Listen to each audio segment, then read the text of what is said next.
This video is on hypothesis test and how to, in general, test claims about population probabilities. As a reminder, our sampling distribution for sample proportions is p hat is normally distributed with a center of p and a standard deviation of the square root of pq over n. There are a couple of assumptions that are associated with this model. One of them is random, that I have a sampling technique with very little bias. Independence, one sample does not affect another, or I'm sampling less than 10% of the population and it won't matter. And finally, large N, at least 10 expected successes and at least 10 expected failures. I'm going to be using the 4-step process for kind of going through hypothesis test. I'm going to lay out what that looks like first, and then we're going to look at this example involving PCC students and the percentage of them that drive to school. So again, here's just sort of broad strokes, what we're looking at when we're testing these claims. The first step is I'm going to state the hypotheses. By doing so in this first step, I'm essentially determining what fair and unfair look like for the given scenario.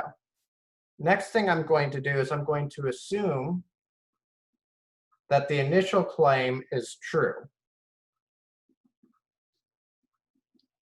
And using this assumption, I'm going to create a model.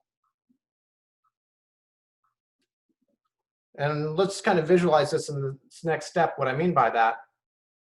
I'm going to have some sort of a normal distribution. And in the center of this model, I will have my claimed value from the null hypothesis. So in sort of like a good faith effort, we are going to assume that whatever someone's telling us here in this first step is true until we have evidence to believe otherwise. So I'm going to compare my data, whatever it happens to be, to my claim, and I will see if these things are close or not close. So this third step, this is calculating the probability of my sample data, or more extreme, if this initial claim is true, I am going to compare the data to the claim. I'm going to calculate some sort of a probability value to determine if something is rare or not rare. Now, just thinking about what could happen. So maybe it's the case that my claim and my data are really close to one another. They say 40% of students drive, but we actually get something like 40.1%. They're so close that I might be inclined to believe that null hypothesis. Or maybe it's a case that they tell me it's 40% and I'm getting like 93%, where they're so drastically far apart, I would be inclined to believe an alternative hypothesis. That process of deciding what I want to believe and not believe is the fourth step of this process, which will, of course, be the conclusion. So my 4-step process: state the hypotheses, create the model based off the null hypothesis, compare the data to the claim to calculate some sort of probability value or a p-value, and then a conclusion based off of that p-value. Let's look at what it looks like for this problem. A local newspaper claims that 40% of PCC students drive to school. So already I have the start of this. I am told that 40% drive to school.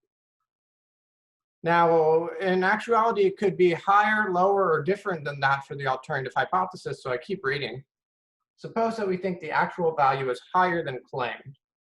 So this means for the alternative hypothesis, I'm testing for more than 40%. As we'll see throughout this lesson, whatever direction it's pointing in the alternative hypothesis is ultimately going to be the direction that I shade when I'm looking at these pictures. It's how I'm defining what more extreme means. So I have my null and my alternative. Next step, I'm going to believe the claim. So assuming 40% is true, what is the distribution for the proportion of students that drive, p hat, for a sample of 100 students? So p hat is normally distributed with the center of p and a standard deviation of the square root of pq over n. I'm going to plug in my values. So for P, I'm plugging in 40%, 0.4. For Q, that's 1 minus P, so that's 60%, 0.6. And I'm dividing this by the 100 students. You'll notice that I'm not plugging anything in for P hat. That's the name of the distribution, and it says I'm going to be analyzing percentages in this next step. I don't plug anything in for capital N. That tells me it's going to look like this bell curve. My center of the bell curve will be at 40%. And if I type this into a calculator, I get a standard deviation of 4.9% or so. So I'm going to use this model to answer this next question. How likely would it be to find 52 or more students? This is out of 100. So when I see this 52 or more out of 100, I'm interpreting that as being a success rate of 52% or so, if this model is true. So I'm going to draw my model. Middle of my curve is 40%. I'm counting by about 4.9%, so this would be like 45, this would be 50. 52 looks like it's more than 2 standard deviations away. And I'm looking at that number or higher. I'm going to calculate my z-score. Z-scores are my value. My value that I'm testing here is my data value, 52. Subtract the center. The center will be the claimed number in the null hypothesis, divided by the standard deviation of 0.049. When I type this into a calculator, I get 2.45 or so. Now that I have a z-score, I'm going to look this up inside of a normal table. So I'm going to 2.4 meets the 9, and that meets the 5. And that looks like that happens at 0.9929.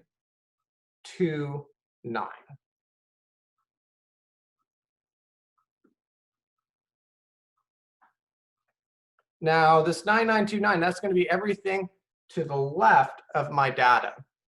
But I have this right part shaded in.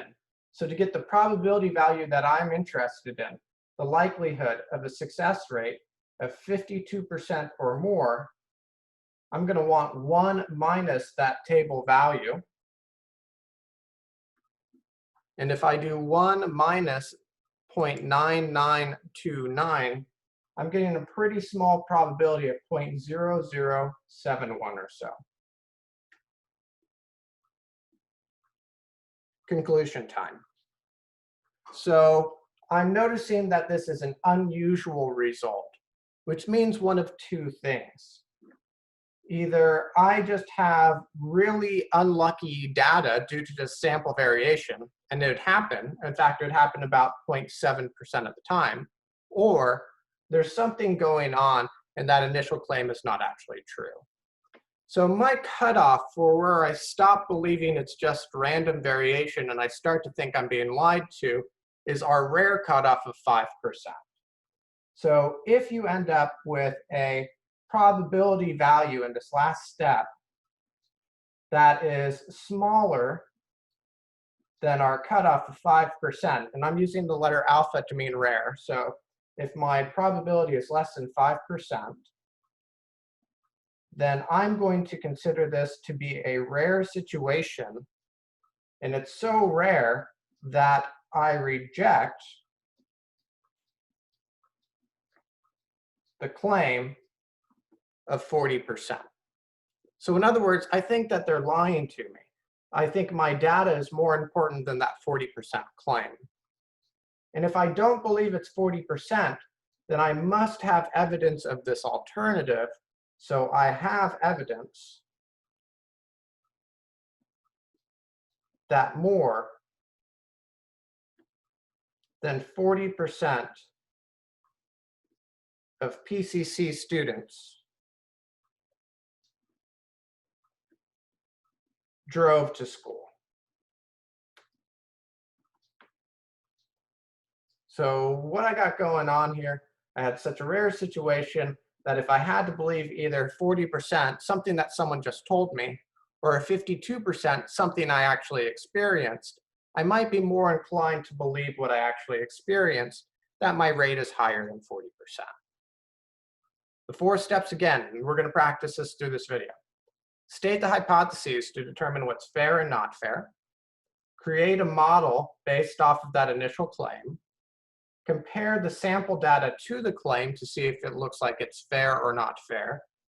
And then come up with a conclusion based off of it. Let's look at some of these parts in more detail. So we've already practiced a fair amount with stating the hypotheses.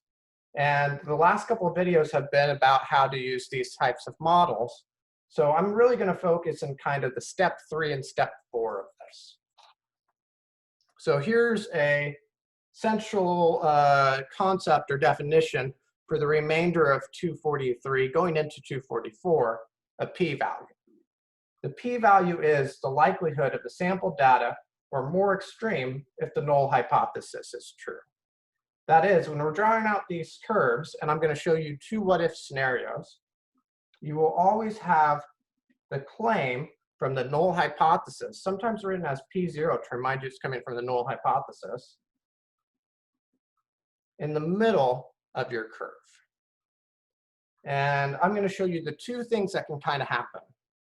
So one scenario is we can have our data really far away from that center claim. And when I'm talking about the likelihood of this or more extreme, the p-value is technically the size of this little tail. So in this scenario,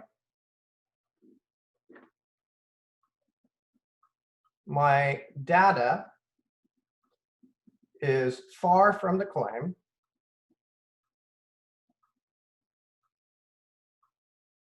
It appears to be an unusual situation. And that unusual situation makes me doubt the initial claim.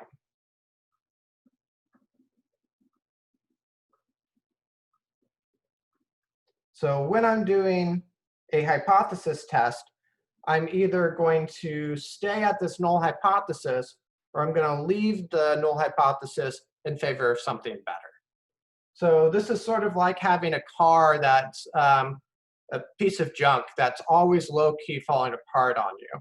I have a car just like this. And sometimes when I turn the key, I just kind of hope that it actually starts that day. So I'm always low-key looking for something better, but I'm not ready to give away my car just yet until I find a better option. So if I have evidence that there's a better car out there for me, I'm going to reject my current car. If I don't have an option that's better, I'm going to fail to leave my current car. So in this case, I don't believe the initial claim. That means I don't think my car is the best option. So I must have something better. So I doubt the initial claim. I reject the null hypothesis. I have evidence of the alternative.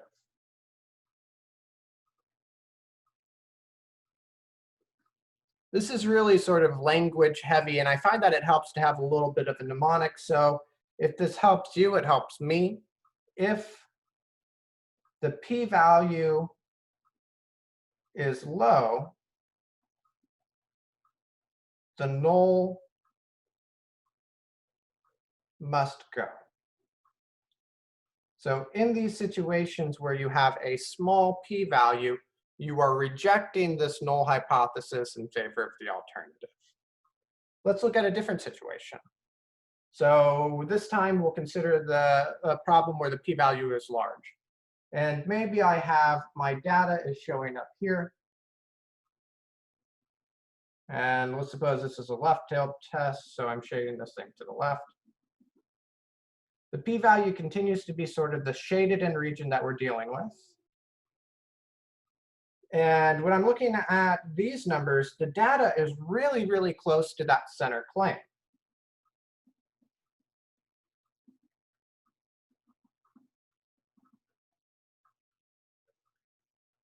And if the data is close to the center claim, then this is a usual situation, in which case I don't have reason to reject that null hypothesis. So if I'm looking around and all current car options are about as good as my current car, I'm not going to go to the hassle of trying to leave that thing. I'm just going to stay where I'm at. If I don't have reason to reject the null hypothesis, then this means that I don't have evidence of the alternative hypothesis.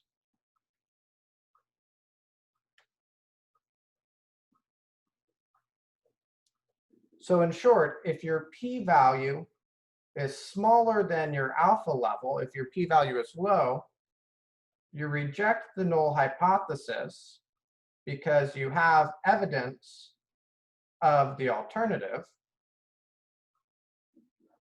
And if you have a large p-value, it's the opposite. If your p-value is bigger than or equal to your alpha, and sometimes I'll write p-val, sometimes I'll write p-value. Either one of those things is fine, whatever you're more comfortable with. If it's large, I would fail to reject the null hypothesis. And if I'm failing to reject the null hypothesis, I do not have evidence of the alternative hypothesis. Now you might be wondering, why did I shade this first one to the right, but the second one to the left? How do I determine which way to shade? And the answer to that lies in the hypotheses themselves, or more extreme, is defined by the alternative hypothesis.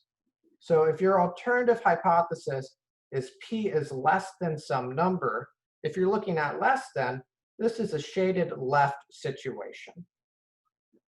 If you're looking at an alternative hypothesis and it's more than some number, this is going to be a shaded right situation. And finally, if you happen to be in a situation where your alternative hypothesis does not equal, this is testing both less and more at the same time. So this is going to be both left and right sides shaded in. It'll end up being a two-tailed test. So for our first problem, we were looking at greater than 40. This is looking at more than. That's shaded to the right. My picture is shaded that way. Okay, big takeaways. If your p-value is low, the null must go, and I am shading in the direction of the alternative hypothesis. I'm reiterating things just to try to really get this thing in your head, but small p-values can happen for one of two reasons. Either the claimed value and sample data are really different due to natural variation, in which case that's just kind of business as usual, or the initial claim is not true. The point where you stop believing that it's just luck and you start to think that there's something going on is whatever your definition for rare is.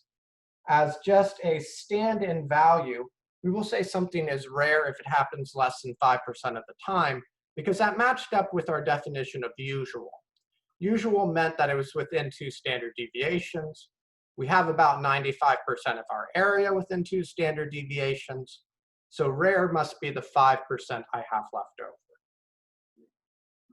Now, in some situations, 5% of the time is probably not rare at all. I might want to have something like 1%. So context is going to matter, but at least for 243, this should be safe. So p-value is considered to be significant if it is less than our rare cutoff. And again, if your p-value is low, reject the null, and you have evidence of the alternative. If your p-value is greater than or equal to your alpha, we fail to reject the null hypothesis, and we do not have evidence of the alternative. Let's practice conclusions. So Comcast had a 70% approval rating last year. The null hypothesis represents no change. So if nothing's changed at that company, it would still be 70%. And they're testing if this year is better than last year. So this means for the alternative, they're testing that it's better than 70%. Now this problem gave me a p-value already. It says that the area of the tail is going to be 8%. But if I had to find this thing, I would have a center of 70% from the claim. It would end up being shaded to the right because that's coming from the alternative hypothesis. And the p-value is the size of this tail. It's saying that this shaded in region is about 8%. Now, if my tail size is 8%, this is causing this to be relatively close to the center. So if my p-value is larger than 5%, I'm failing to reject the null hypothesis because it does not look rare. If I fail to reject the null hypothesis, I do not have evidence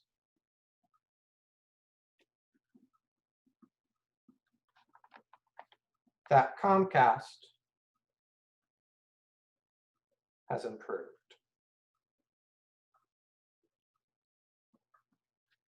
Let's look at another one of these things.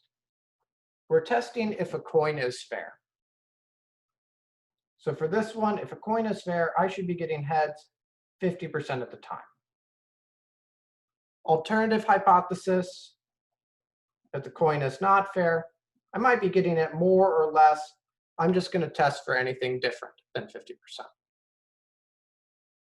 So I'm going to give you a p-value for this one. I'm just going to make this up. But the way that we calculate these p-values is that we find our value minus center over standard deviation. We get our z-score. And then we look our z-score up in the table. We use the normal distribution. If my p-value is something like 3%, though, p-value is low, so the null must go. I reject the null hypothesis. If I'm rejecting the null hypothesis, this must mean I have evidence of something better. So in this case, I am leaving the null hypothesis in favor of the alternative. I have evidence that the coin is not fair. I want to look at all these steps back to back to back, and then I want to do one or two more examples of this. Those steps again, state the hypotheses. You'll have a null and an alternative hypothesis. You're establishing what's fair and not fair. Determine your model. This is based off of the null hypothesis. That claimed value goes in for P. The third step, I'm comparing my sample data to my model. In particular, I'm finding the p-value. The p-value is the likelihood of the sample data or more extreme if the null hypothesis is true. So in this third step, I will graph my curve, put the claim in the center, and I'll see where my data falls on that curve based off of it. Fourth step, conclusion. If your p-value is low, the null must go. If your p-value is large, you'll fail to reject the null hypothesis. So here's a situation. And I'm going to just kind of create a template for my four-step process here.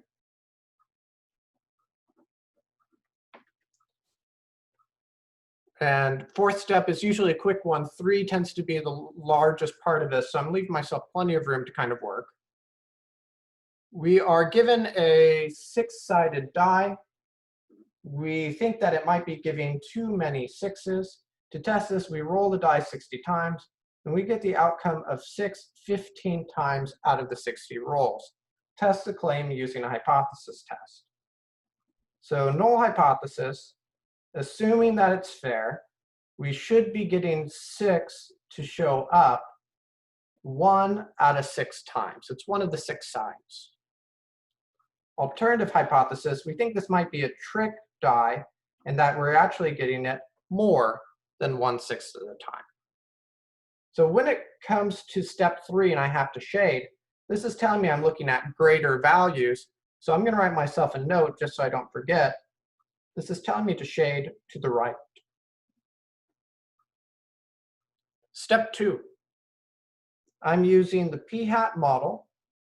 It is normally distributed with the center of p and a standard deviation of square root of p cubed over n. I don't plug anything in for p-hat. It reminds me that I'm going to have to set the next step up as a percentage. I don't plug anything in for capital N. It tells me the curve is a normal distribution. I do, however, in this first step say that every time p shows up, it is really the same thing as 1/6. So for q, that must be the remaining of that 1 minus. That gives me 5/6. If you're more comfortable with decimals, use decimals at this part of the problem. My n is 60. Now, I am going to use decimals just because I think they look a little bit cleaner and I think they're a little bit easier to follow in these mini lessons. But I would encourage you to do whatever you are the most comfortable with. When I type this into a calculator, I get a standard deviation of about 4.8%. In addition to coming up with the model, I should be sure to check my assumptions. Dice rolls are random. One roll does not affect another roll. And if I'm looking at 1/6 out of 60 rolls, that's 10.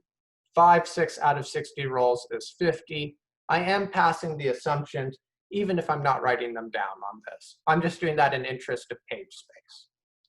Third step, p-value. I find that the definition of a p-value tells me exactly what to do for this third step, so I'm going to read that definition again. The p-value is the likelihood, so the p-value is the probability, of our sample data. Our sample data is going to be our sample success rate. And I actually got 15 6s out of 60 trials. The p-value is the likelihood of the sample data. Or more extreme is whatever symbol I have here in the alternative hypothesis. This is going to come down, and it determines the direction I'm going to shade. So the p-value is the likelihood of the sample data or more extreme if I put this number on this null hypothesis curve, if the null hypothesis is true. So from the previous step, I had a center of 0.167 or so, and I was counting by about 4.8%.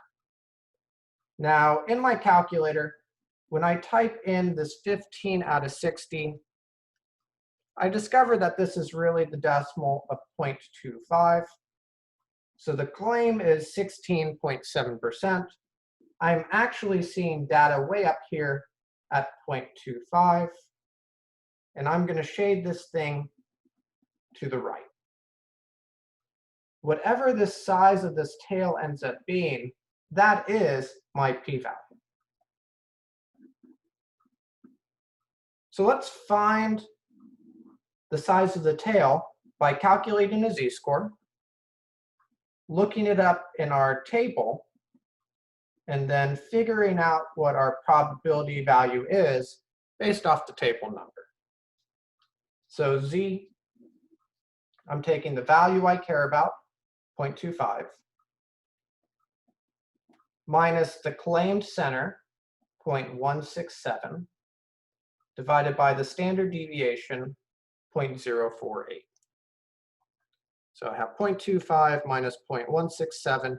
You can use these exact values with the 1/6 and with that square root 1656 over 60 if you wanted to avoid a little bit of round off error here.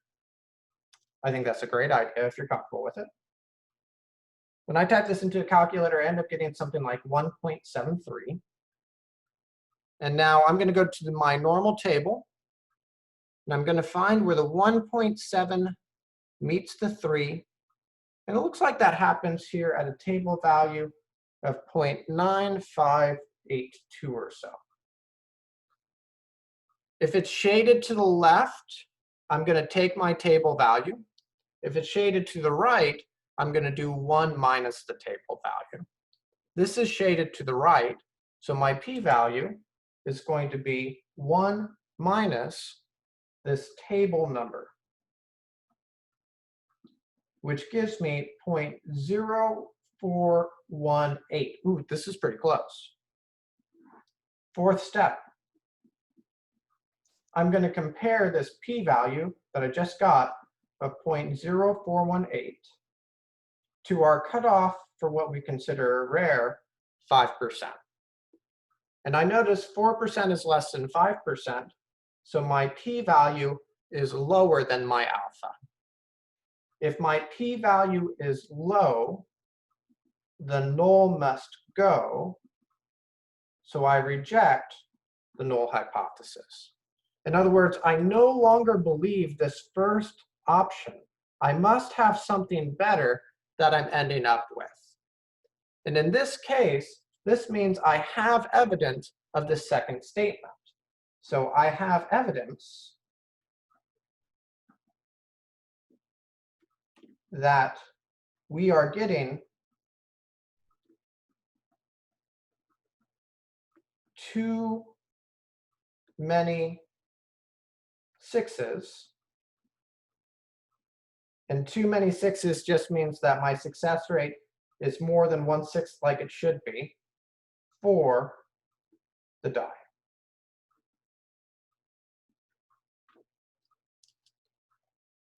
I stated my hypotheses. I created my model. I checked my assumptions as well. I did that verbally. I found my p-value, the likelihood of my sample data or more extreme if the null hypothesis was true. And then I based my conclusion off of this p-value either being larger or smaller than my alpha level. Let's do another one. National Geographic claims that 40% of individuals like cats more than dogs. An informal student survey at PCC shows that out of 80 people that are sampled, 30 prefer cats over dogs. Tests the claim that the actual proportion of those that prefer cats is less than what National Geographic claims. If you are following along from home, I'm going to ask that you pause the video here in just a second and see how much of this you can do on your own. Can you find the hypotheses? Can you get the model? Can you calculate your p-value? And can you do the conclusion? Go ahead and pause your video now.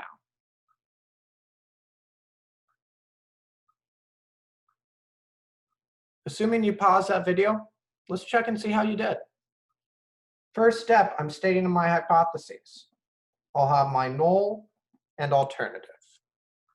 Whatever is being claimed shows up in the null hypothesis. They told me that it was 40%. We're testing to see if it's actually less than that. So for the alternative, I think it's less than 40%. Noticing something already, this is saying less than, so this is going to be shaded to the left.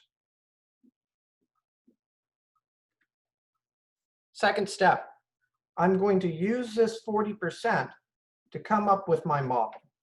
P hat is normally distributed with the center of P and a standard deviation of square root PQ over N. And I'm only plugging values in for these inside numbers. So my center is 40%. My standard deviation, 40% is my success rate.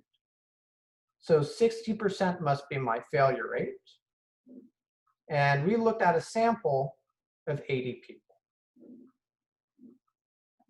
You should check the assumptions. I'm not going to check the assumptions on this one because I'm primarily concerned about just understanding the 4 steps in general. Square root 0.4 times 0.6 over 80. This gives me 0.055. Although checking the assumptions is a really, really important part of the process, because if you know of any major biases and how the data has been collected, you should not touch that thing to do statistical analysis. Third step, p-value. The p-value is the likelihood of my sample data. And this is telling me what my sample data is going to look like. It's saying use percentages in this next step. My success rate for the sample was 30 individuals out of 80. So I'm looking at the likelihood of my sample data, or more extreme, the symbol I have here is the same symbol I have in that alternative hypothesis. So I'm looking at the likelihood of my sample data, or more extreme, if the null hypothesis is true. So I'm going to put this 37.5% on this distribution. I'll sketch it down here. My center is 40. I'm counting by about 6% or so. So this would be about 46. This would be about 34. And my data is 37.5. Looks like this is pretty close to the center. I imagine this will end up being a situation where I don't have reason to think that it's unfair. It looks like it could be fair. So I'm going to take this amount and I'm going to shade it to the left, not because it's smaller. That has nothing to do with the direction that I'm shading. It has everything to do with the direction I've determined from this alternative hypothesis. Sometimes you'll have p-values that are almost 100%, and that's okay. Let's find the z-score. Let's get this thing in the table, and then let's think about what this means for a p-value. Z-scores. I'm taking my value, subtract the center, divided by the standard deviation.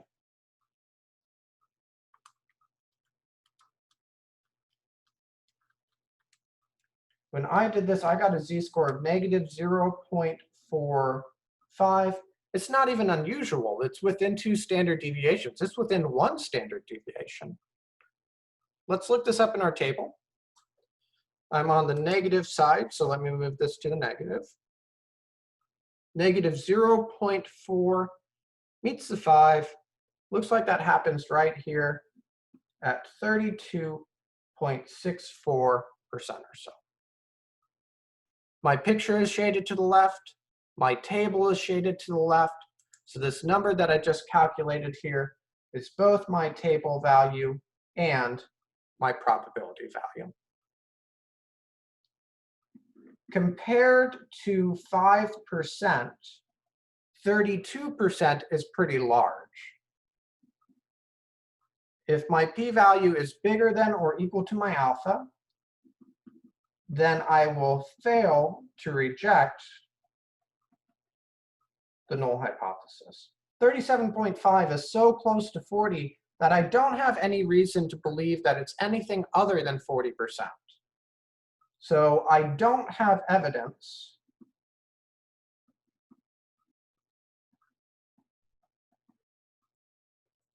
that less than 40% of people like cats more than dogs.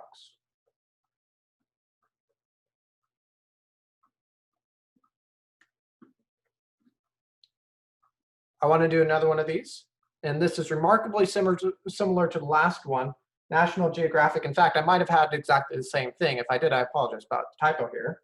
40% more informal student survey. Yeah, it looks the same. 80 people, 30 people. I'm trying to see where the difference is between these things. Test the claim that the actual proportion, that the actual portion of those that prefer cats is different.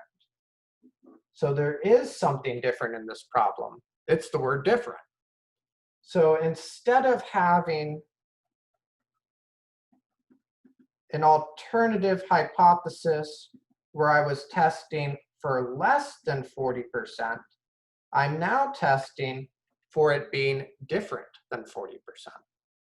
And a reminder, different means less or more. In other words, left and right. I am going to have a two-tailed test. My model is based off of my null hypothesis. So in this case, for step 2, I should still have p hat is normally distributed with the center of 40% and the standard deviation of 0.055. That's not changed. Step 3,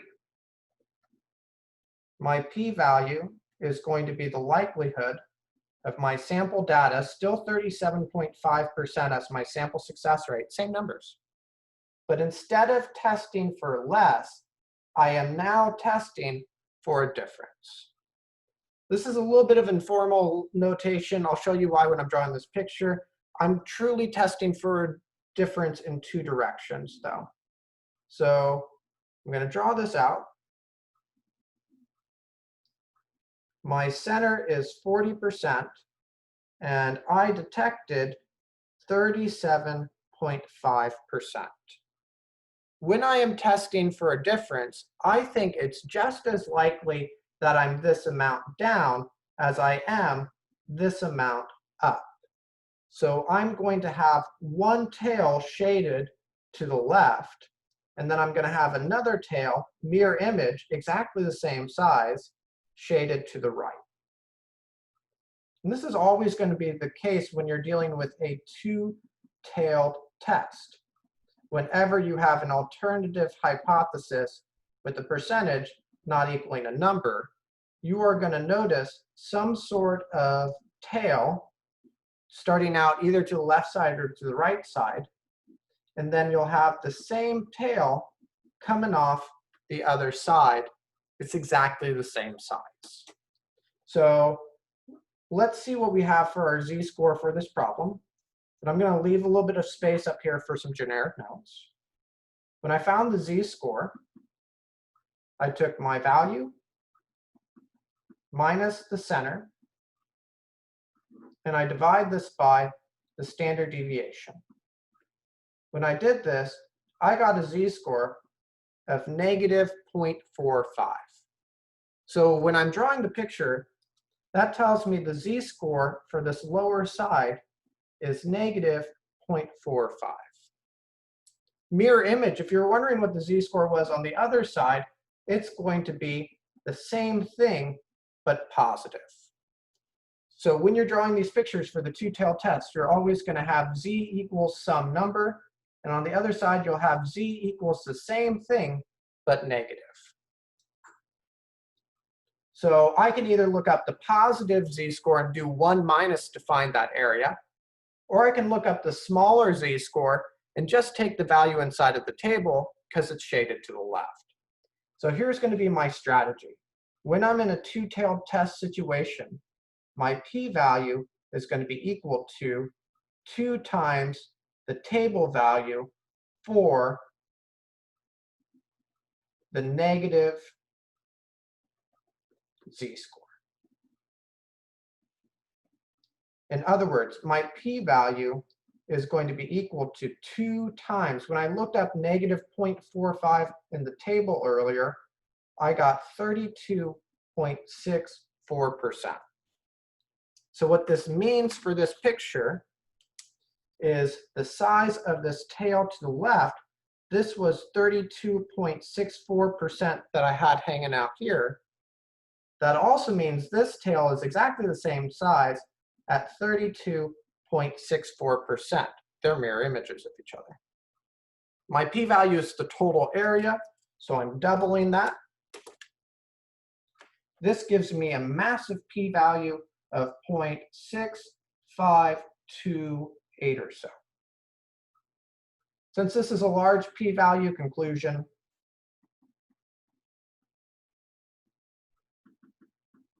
since it's large, I'm going to fail to reject the null hypothesis.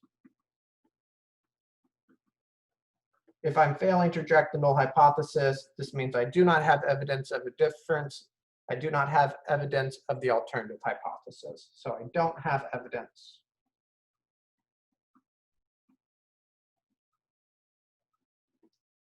that the 40% number is inaccurate, that it's different than 40% for preferring cats over dogs. So here's kind of the upshot. If you're ending up in a situation where it's a two-tailed test, don't overthink it. Do it like it's a one-tailed test, and then as a last step, multiply that probability by 2 to get your corrected p-value to account for the fact that you have two tails in total. This is how we test claims about proportions, and it's a really handy skill to have, and we're going to continue to practice this thing as well throughout the term.